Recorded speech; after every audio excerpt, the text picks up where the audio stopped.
we'll be looking at first an introduction to disaster management workflows, and then I'll show you some of our solution offerings, and particularly on how ArcGIS fits into the emergency management structures, which is quite different from how it fits into other areas of disaster management. If you're looking at preparedness, if you're looking at response, and so on and so forth. And then I'll have a brief demo where I'll show you some of the tools and the solutions that we offer, and lastly give you a chance to give any feedback or ask any questions if at all there'll be any. So as we are all aware, Africa is not really immune to disasters, and if anything, we tend to face quite a number of them. I'll give an example of what we had last year here in Kenya, the flooding that happened early in the year. I think it was in March. We faced quite a number of drought disasters within the few years that we've had, especially with the climate change. There's been epidemics. Look at Ebola in Congo. We've had cholera even here in Kenya.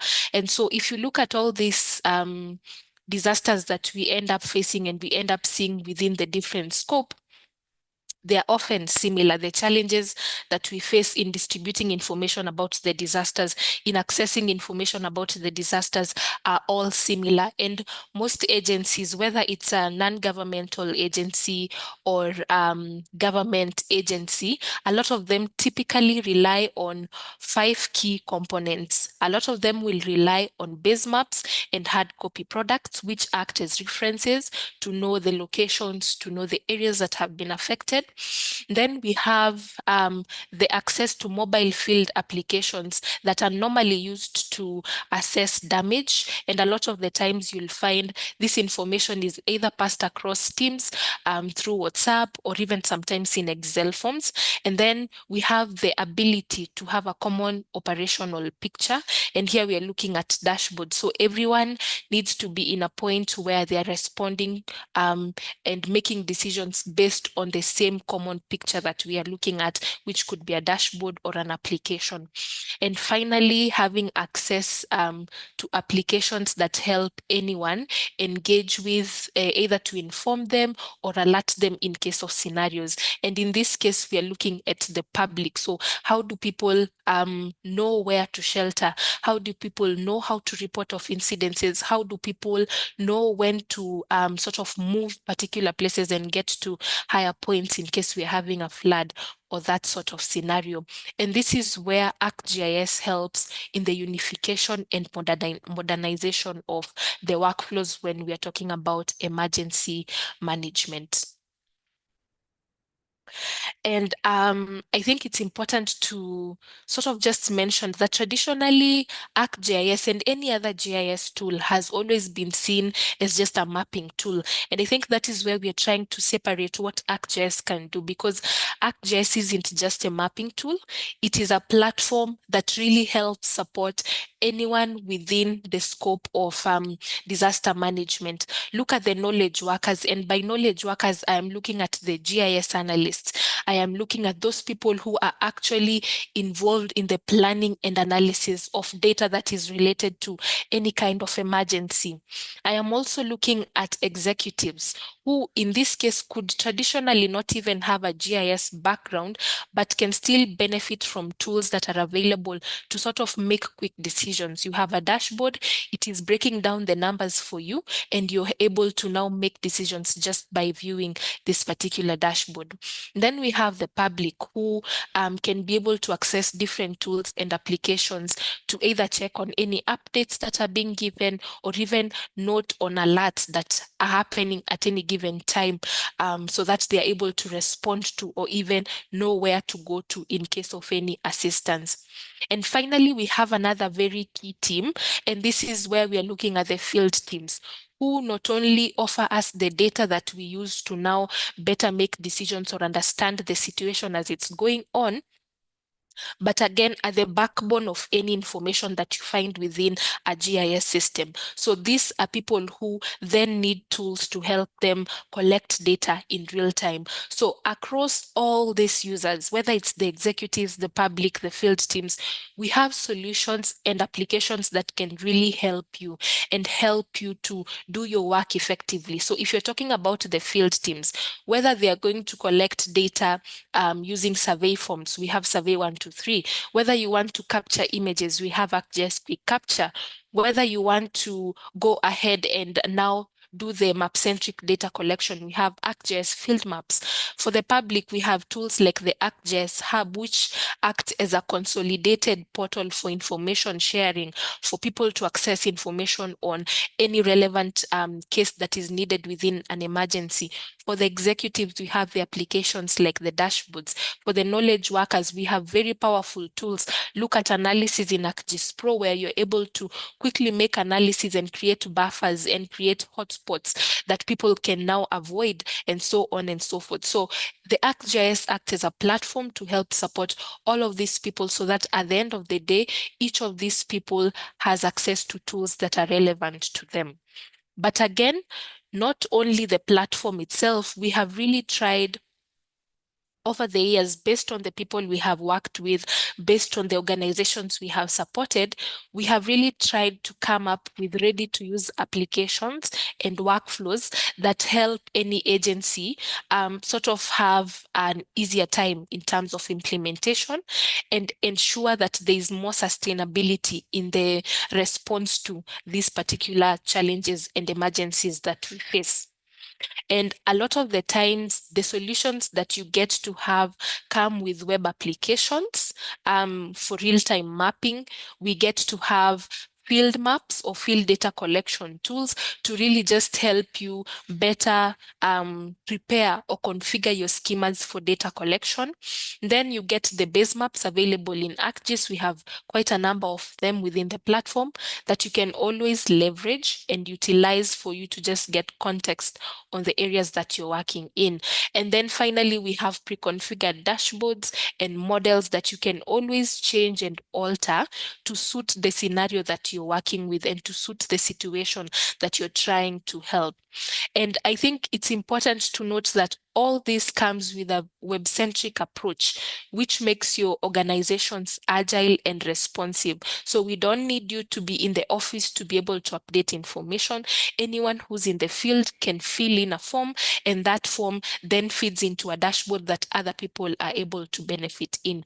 So we've tried to make the approach very web-centric, so that anyone at any given time is able to then understand, work with any data that comes in that is related to particular emergencies, which brings me to the structure, because if we consider a typical emergency management structure, ideally, and this could be the same with what you work with or even different in a couple of ways, but from the director's office to recovery and logistics, or sometimes even to the public information, each unit sort of has very unique needs. And in this case, we're talking about the GIS needs.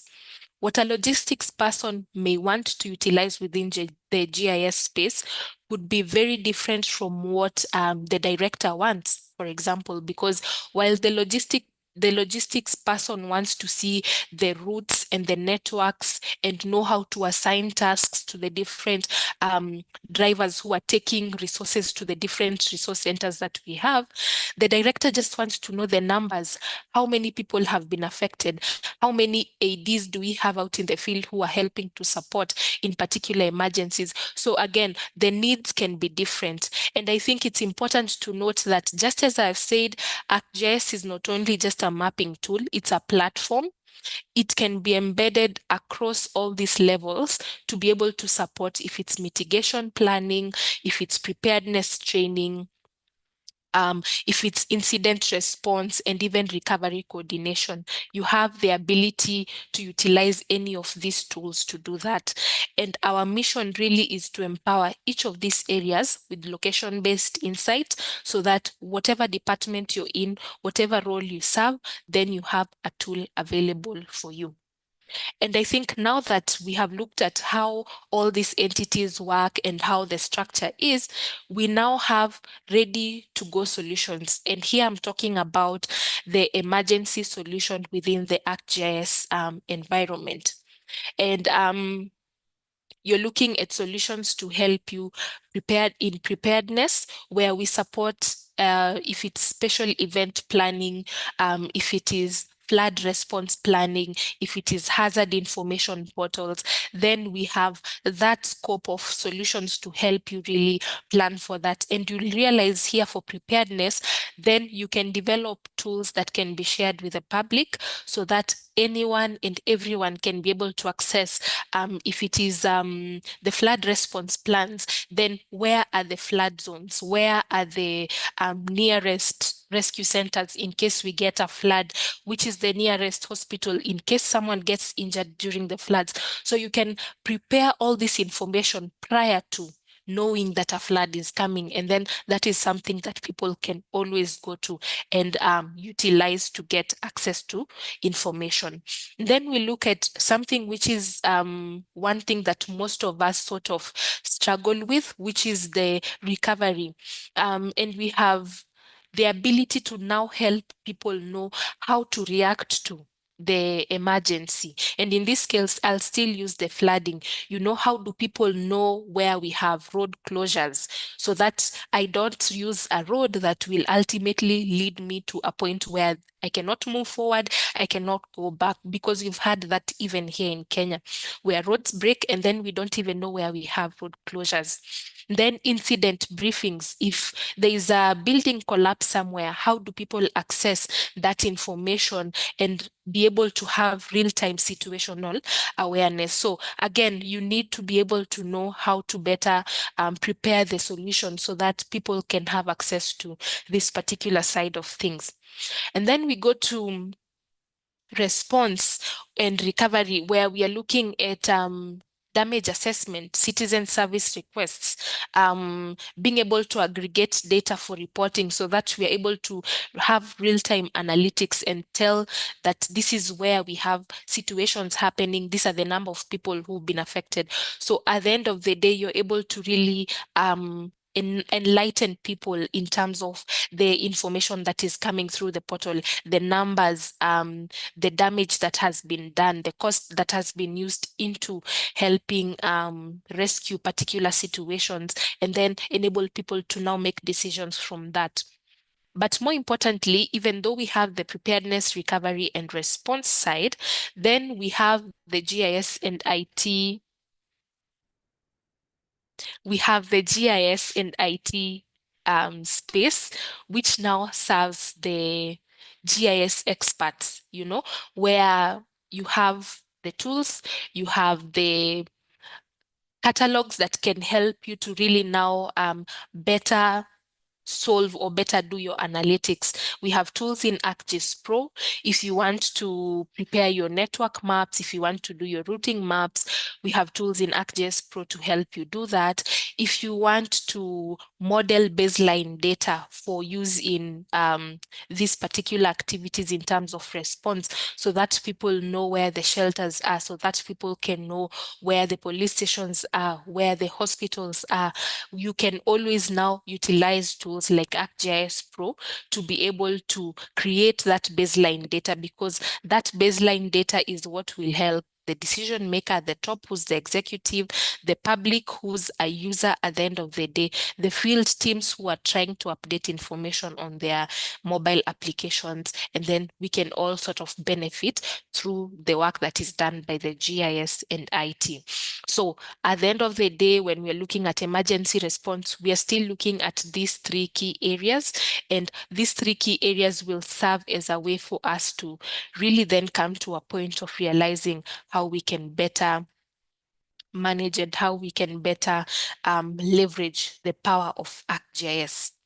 So I'll be doing a demo to just show you some of the workflows and some of the things that I've been talking about, so that we can all get to a point of understanding how then GIS can play a part in emergency management.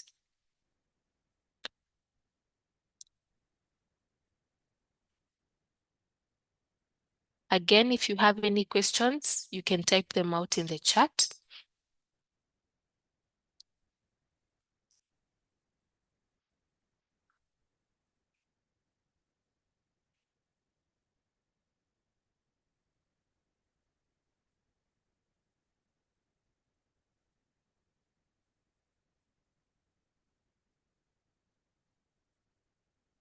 So to start us off, we'll be looking at the ArcGIS ecosystem, and in this case, we're looking at ArcGIS Online because, again, we want to make your work very easy where everyone can access this on a web-centric environment. So we're looking at ArcGIS Online where you need to start by signing in. And after signing in, one of the areas that you can get the emergency solution is at the app launcher, we have the solutions tab here.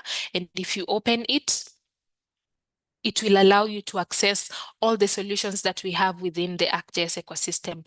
And these are catered to different industries, different workflows. We have solutions even for the defense, health, and human services. And if you're looking for a solution, you can always search from here, which is what we're going to do. So we will type out emergency. And we can see the solutions that are there for this particular industry. So we'll not go through all of them, but I'd really advise you to go and see what is available in this space because there's quite a lot that you can always utilize for those who help with flooding. You can always use this to do a flood impact analysis. We have a solution for emergency debris management. If it is to help the public know the zones that they're in, damage assessment. So there's quite a lot for you to really utilize and take advantage of to help you have an easier time when you're trying to respond and help during emergencies.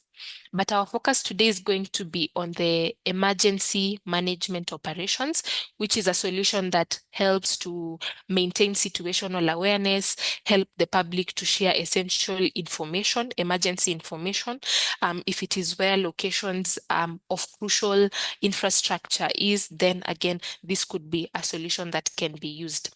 And you can always view the details, which is what I had already opened here, to first of all have an overview of what the solution offers and what version it's in. It's continuously updated to just add more things that we continuously learn from our clients and how we can better help you. So you can always check what version you have, and then you'll always have a section to show you exactly what's included. Remember, I mentioned these solutions come with pre-configured applications, pre-configured dashboards, pre-configured forms. So you get to see exactly what you have available within the solution from this space. It can be quite a lot, and you can always change and edit, use or not use what you don't need. So again, you will always have to reference this particular point. So to use it, you simply click on deploy now, which will run. And because mine is deployed, I'm not going to do that, but you can always click on deploy now, which will allow the solution to run. And once complete, then you get to see all the content that is within it sort of downloaded into your ArcGIS account. Under your content, you will be able to see all the things that are found within the solution. Now, as I mentioned, you have the ability to either edit or not use what you don't need, but I will show you what I had done with some of the solutions to come up with outputs that can then be used for information sharing. We'll start with one for public information, where we are looking at informing the public on where we've had incidences of flood or mudslides. And in this case, we are looking at Kenya. So I'll start with this, where we are looking at the dams that are within Kenya. So you can see where we have the dams, which are critical infrastructures, because a lot of the times, if we have quite a lot of water from the rains, then again, these dams tend to break. We've had those scenarios before. So again, we've mapped out all this critical infrastructure for mapping purposes. And then we have an incident that happened last year, the Mahimahio mudslide. So that was very important because the flooding that happened within that area, or the rains that rained within that area, is what led to the breaking of or the mudslide that happened, which killed quite a number of people. So again, we are able to see not only the on the map that you're looking at, but also see information related to it. So, for example, these are the roads that were destroyed during the flood. This is the extent to which the water or the mud and water was able to drain across. And you can see some of it even passes through people's homes. So again, if you're trying to inform people on where not to go and where not to stay, then we can always utilize this as a tool to inform the public. I'll take you to Garissa again, where we are also looking at the same scenario. How many roads have been broken? Some people have been stranded during these scenarios because the roads break and you don't even have information as to where the roads have broken. So having a tool like this where people can actually zoom into areas and see where we have breakages and see where it is actually too severe because now it's bordering into the town, and you can actually tell that there are homes here and then the water is actually sort of flowing onto this side. So again, this is a scenario that can always be used to inform the public. Similarly to Tana Galana, where you can see the flow of water, you can see the extent to which we are perceiving the flood is at. And again, you can always zoom in and interact with this to actually tell exactly where do we have these scenarios happening? Are they passing through places where we have homes? Are they passing through places where we have vital infrastructure, like roads and even hospitals? So again, we can always map that through these kinds of situations. And finally, just check on a general environment where we are not necessarily looking for damage, but we're trying to assess to see where do we have the highest flows of water. And for example, here in Turkana, you can see where we are actually seeing quite massive amounts of flood water. And again, this can be used to help even prepare people in future for cases where we are looking at very severe water flows. So again, people need to move and migrate. Now, this is one scenario where we've actually mapped the disaster. We've actually gotten that data and put it in an application that we can then share to people. And then these people can use this for decision making or information acquisition. We have another scenario where we are now looking at an incident management. So people in the public are actually telling us where we have incidences. In this case, it could be the road closures. For example, in this sample that I'm showing you, we can see here that we have a road blockage, and the road blockage is actually for anyone heading towards this direction. So again, if someone is trying to go to town, then they know that I should not use this road. I need to look for an alternative. And places where we actually have road blockages that there's no direction even stated. So, this means that I should actually not go to these places. So you have that information at the end of the day. And more importantly, we are able to also tell people where we have shelters.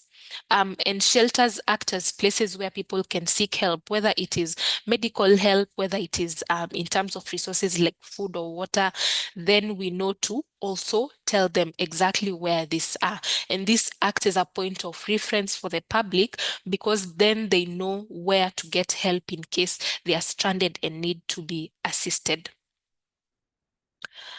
Another example here is this for flood impact assessment, where again, we are looking not just at the locations and the places that have been affected, but we are now looking at the detailed information related to all these spaces. For example, how many people have been affected. This will help us know, even in terms of resources, how do we distribute the resources? Populations affected, the displaced households, because again, this breaks down the number into knowing then in this county we have 50 houses displaced, in this county we have 20 houses displaced. Then we can have a general picture as to what aid should be given and how the aid should be given.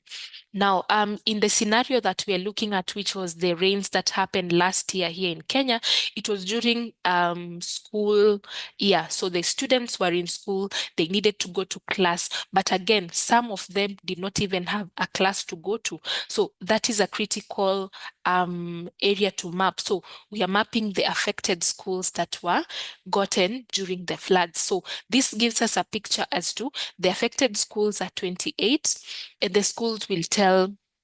Now, depending on the type of information that is being captured, the schools can say, within our schools, we have 500 pupils. So in total, we know we have 500 affected pupils in a given time. So again, that is information that can always be changed. And this is not standard to any organization. It can always be changed to affect and to imply particular areas that you're intending to actually have the focus on. And then we have the mapping of critical infrastructure.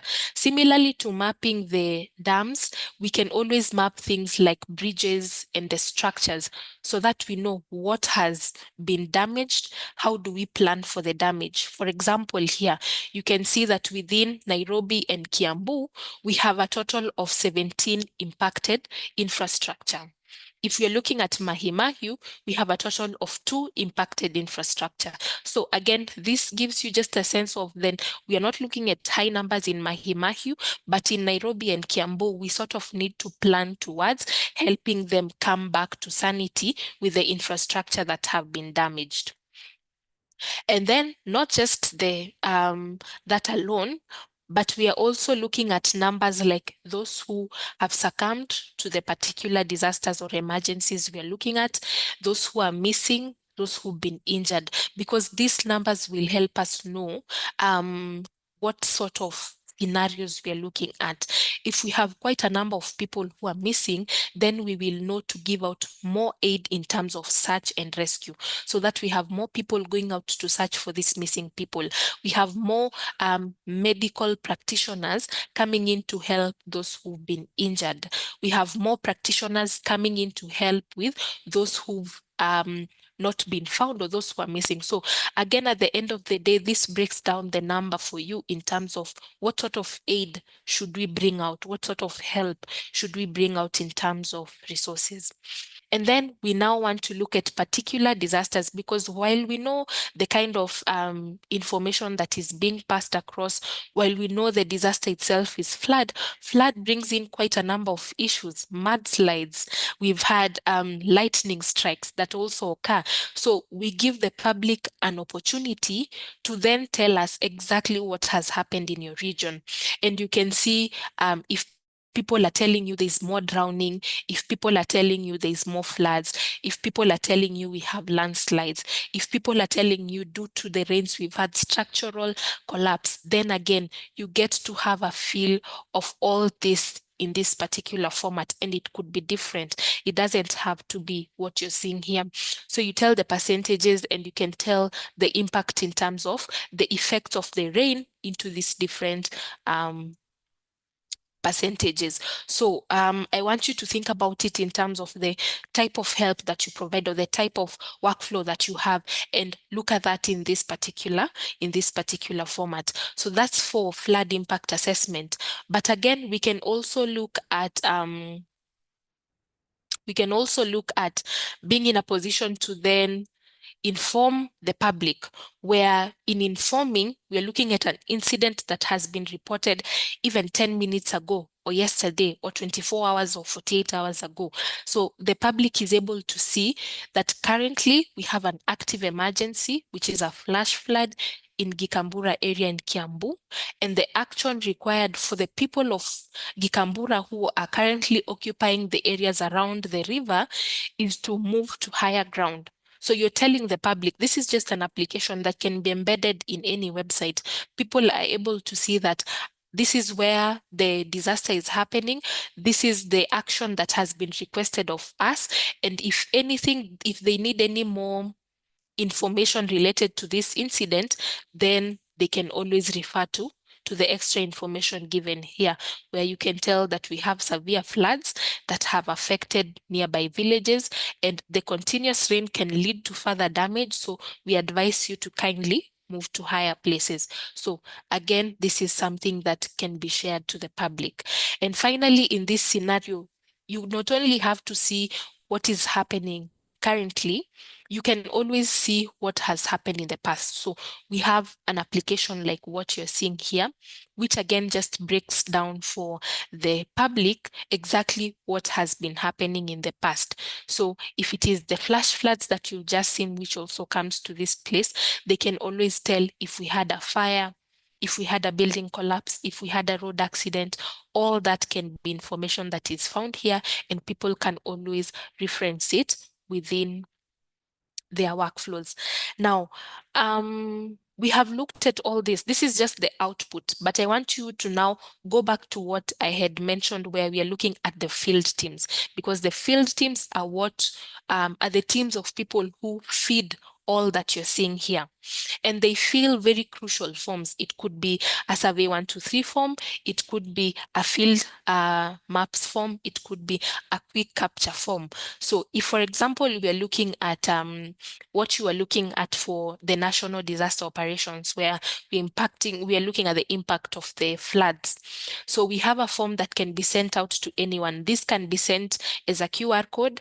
They can be given a link to the form, and all they need to do is to feed this sort of information. So you tell us where you are, and you notice you have a map that you can always also use, or simply click on this to just find your location. And again, this form needs you to have your location on, so that the actual point that you're in is captured. Then you fill in which county you're in, what sub-county you're in, and then the nature of impact. So if you're currently facing a landslide, if there's been a lightning strike, then you can always select what needs to be done. And then give us the dates, tell us now how many people are dead. And you'll notice this form can only be filled by someone in authority. So you need to also differentiate to whom is this form being sent to. So they need to tell us how many people have died, how many people have been injured or missing, how many households have been displaced, and then the total population of people that have been affected. So at the end of the day, we can say here we don't have anyone who's injured. We have 10 uh, who have been injured, 0 are dead. And for missing, we can also say no one is missing. For the households, we can say we have a total of 13 households affected, with a population of, let's say, 120 people, and submit that. So this is information that has been submitted, which at the end of the day then comes in to feed this particular dashboard. So you'll notice currently we are at 110. And let me just refresh so that we see if that has actually been added into this slot of data.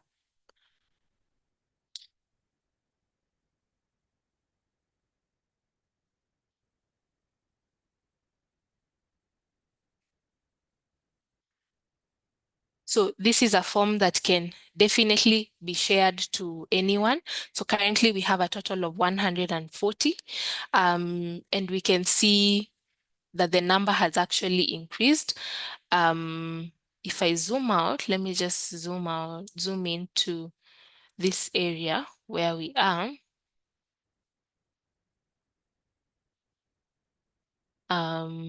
We can see where I filled this information.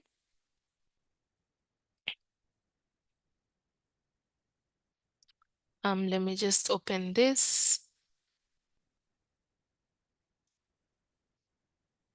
Yeah, so we can see exactly where we have filled in this information. And we can tell that the numbers have either increased or decreased. The households affected have also either increased or decreased, and so on. So this is a form that can then be shared to anyone either through the link or a QR code. Then we have another form here that again can be shared to internal stakeholders. And these are people who now work with the affected communities to inform the agencies that are supporting during the emergency. So you allow them to give you a brief of what is happening or the status of the area, the community, and then now allow them to also break it down in terms of the different critical areas that you're looking at. Now, again, if your focus is on transportation, ask them to tell you, is there any impact on the transportation of that area? If it is significant, then they need to type out significant and tell us a summary of the same. You can do that for food, water, and shelter as well. Come down to safety and security, energy, health and medical, communications, hazardous material, because you'll find sometimes if we have a fire, for example, that has blown a pipe of gas or something, then again, that is hazardous. So they need to tell us how that has impacted the area that we're looking at, water systems. So it sort of just allows them stakeholders to inform and let us know what effects we are having with this disaster, and then allow us to now understand how to better prepare or how to better respond. Now, this we were looking at the side of the actual emergency and how we can respond. But there's another side of things which can also come into play to help in the preparation of. And here I'm looking at now planning for the resources. For this demo, we are looking at planning for critical resources like identifying potential food shelters and stocking these potential food shelters with the adequate resources that they need. So for example, in this case, we are looking at a drought scenario that normally happens within our ASAL counties or our ASAL areas if you're in other countries. So can we plan for the food centers? Can we mark those food centers and map them out so that we know if, for example, in this scenario, we have 13 food centers, they currently have an emergency response plan or not? What is the severity level in these particular areas where these food centers are located, and then the communication channels that are in place, how are they structured? Do they even have one? You're able to tell the percentages of those that do versus those that don't. And then more importantly, you can now have a food inventory table that allows you to see the resources that are currently in stock, from rice to maize to onions to potatoes. So you can always plan and see. And the good thing with the tools that are available, you can even attach pictures. So if someone needs to actually tell us that we have 50 bags of maize, then can we even see an image of the same bags of maize? So this allows everyone to have sort of common picture as to exactly what we have in stock as we are preparing for an impending activity or an impending emergency to come into play. There's this one as well, which serves the same purpose, where we are now looking at the stocks, but more importantly, the number of families that this stock can serve. If it is in a center called Grace, then we see we can serve 38 people. So you're able to still break down those numbers from not only the stocks that you have, but how many people can you actually accommodate in any shelter at any given time, given the resources that you have available. And then finally, if you're looking at drought risk and preparedness, then again, you want to see in terms of resources, do we have enough food resources? Do we have enough water? Do we have enough health resources? So these are tools for emergency management. You want to know if those are available within these centers. And more importantly, are they working by themselves, because we have agencies that actually respond by themselves or centers that do this by themselves. And then we have those who are supported by organizations like the Kenya Red Cross and the United Nations. So you again have a point to see and compare how much do we have in terms of support by organizations that come into place during such conditions. And then you're able to also look at the participation of these organizations in community preparedness, because community preparedness means the people are aware that we are looking forward to drought in June, and because the drought is going to be severe, people are stocking up on resources. So are people aware that they need to do this? Are these people able to understand and know how to prepare? So again, you get a break of these numbers, and you're able to tell how the communities are perceiving it, how people are perceiving it, and then make decisions from that. So I'll stop there and allow for any questions or any feedback from you. But thank you so much for listening in. We really do hope that you will be in a position to utilize some of these resources because they are available for you to use. And S3 supports in times of disaster. We worked with so many agencies to help that, and we look forward to doing the same with anyone who needs help.